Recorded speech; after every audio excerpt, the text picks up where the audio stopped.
ਤੁਹਾਨੂੰ ਤੇ ਨਹੀਂ ਪਤਾ ਗੱਲ ਕਿਦੇ ਚਾਣੀ ਹੈ, ਮੈਨੂੰ ਪਤਾ ਕਿਦੇ ਜਾਣੀ ਹੈ। ਬੂਹੇ ਉੱਤੇ ਦਸਤਕ ਕੋਈ ਫਕੀਰੇ ਅੱਲਾ ਦੇ ਨਾਂ ਉੱਤੇ ਕੁਝ ਮੰਗਿਆ ਤੇ ਘਰ ਦਿਆਂ ਚੌਧਰੀਆਂ ਤੇ ਚੁਦਰਾਣੀ ਨੇ ਸਿਰਫ ਇੱਕ ਪਾ ਆਟੇ ਦਾ ਨਿਰਾ ਉਸ ਨੂੰ ਪੁੱਜਿਆ ਤੇ ਉਸ ਕੌਲੇ ਵਿੱਚ ਪਾ ਕੇ ਜਾਂ ਥਾਲੀ ਵਿੱਚ ਗਲ ਦਿੱਤਾ। ਕੁਝ ਚਿਰ ਲੱਗਿਆ घर काम करने वाली नौकरानी अमीर तरीन बिजनेसमैन दी बीवी अगे रो के आंदी है पाने ने कपड़े कोई नहीं, पाला बड़ा है, कोई कोटी स्वेटर कोई कपड़े दियो ते उस सारा ट्रंगट ते अलमारी फोल के जेड़ा सारियां तो घटिया थके आ पाटे आ पिछलियां 10 सालां तो यूज ना कीता सटने वाला सूट अल्लाह दे नां ते दे छड़िया। राह विच फकीर मस्जिद दी तमीर वाला एक बंदा बैठिया, उस मंगया गड्डी खलोती, शीशा थले होया, हजारां दियां दथियां विचों वेख के 50 रुपये काट के उत्थे उन्हां अल्लाह दे नां ते मसीती ने दे छड़े। फकीरे गड्डी दा बूहा खड़का के अल्लाह दे नां ते मंगया, बटवा काट के बंदा सारियां नोटां ते ध्यान मार के सारियां तो निक्का 10 रुपये दा नोट अल्लाह दे नां ते दिता। अल्लाह दे नां ते हमेशा घटिया तरीन बीमार झोटी मरने वाला कोई डंगर कोड़ा कुकड़ को की असी देने आज तक कदी किसे सुनिया होवे दाल मंडे तो बिना किसे देग लाई होवे ते अल्लाह दे नां उत्ते उस बाकरा पका के दिता होवे इंज नहीं हुंदा, नीरी दाल ही लभदी है।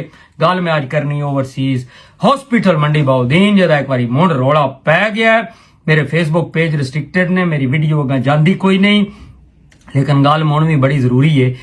जे ते जेड़े भी ओदे बनाने वाले मुंतजमीन ने वो मतलब रफाई बनिया आई, बंदियां दे विच हेल्प कीती आई, मेरे समेत हर बंदे ने लग्या आई भाई दे विच फ्री इलाज गरीब दा होना है। जेड़ा कि हुण कंडीशन बदल गया उन्होंने कोई परसेंटेज रखी है, परसेंटेज उत्ते भी रोला पै गया, पर्ची 500 दी है। मुण जी की ओवरसीज नो रिलीफ बना, ओवरसीज नो रिलीफ क्यों लभना? ओवरसीज ते अमीर ने, वो ते मतलब रोजगार ने, उन्हां कोल पैसे ने, इलाज करवा सकते हैं। रिलीफ तो गरीब बंदे ने चाहिदा है ना, पहली गल। दूजी गल है जितने भी मुंतजमीन ने उहदे भाई जे तुसी बिजनेस वास्ते कीता तो कोई बेड़ा नहीं, पूरे मंडी च पूरे पाकिस्तान चो बेसाबे प्राइवेट हॉस्पिटल ने, वो बनाओ, वो बनाए ने, तुसी भी बनाओ, चलाओ, पैसा कमाओ, सन कोई एतराज नहीं। लेकिन अल्लाह दे नां ते बना के, रफाई नाम ते बना के, इहदे नां ते मशहूरियां लैके जे मुण तुसी इहदे उत्तों कमाई करनी तो कोई इहदे च रिलीफ नहीं लभना, तो कोई शायद क्लीयर नहीं ते मुण साडे नजदीक धोखा है। मैं अज वाई साहब मंडी बाउदीन दा पिछले 3 साल तो ना नहीं लिया, अज मैं ना लई सां। बड़े बड़े व्लागर ने, उहदे बड़े बड़े पोस्ट ने, मुहिमां चलांदे ने, पोस्टां लाने वाले ग्रुप ने, तुसी भी सुन लो, तुहानूं मैंशन करदा। तुसी मुनाफकत दियां बड़ियां गल्लां करदे हो, हुण मैं हक सच दी आवाज़ है। या जिवें शायद रजा रांझा ते उस ओवरसीज ग्रुप नो तुसां आडिट वास्ते ते हर सी वास्ते स्टेटस लाए ने, जिवें मैं हर गल्ले ते मनदे हो, जिवें हर मंडी दे सियासतदान नो आसिफ बशीर बागट नो मनदे हो। मैं चाहना इत्थे तुसी हक ते बोलो, मतलब साडे ही डिमांड है या खुल के आखण बाजी असी ये बिजनेस वास्ते बनाया ते उम्मीद ना रखो, या खुल के परसेंटेज दसन बा इतनी गरीब नो रिलीफ है।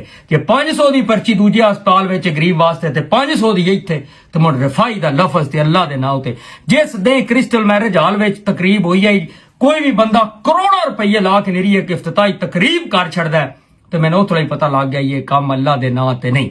अल्लाह दे नां ते कोई बंदा इतना पैसा लांदा नहीं। अल्लाह दे नां दियां मैं पहले मसाला दे छड़ियां नहीं, इत्थे मैं गल्लां नाल डकसा। हसदे रहो वसदे रहो, उचियां टालां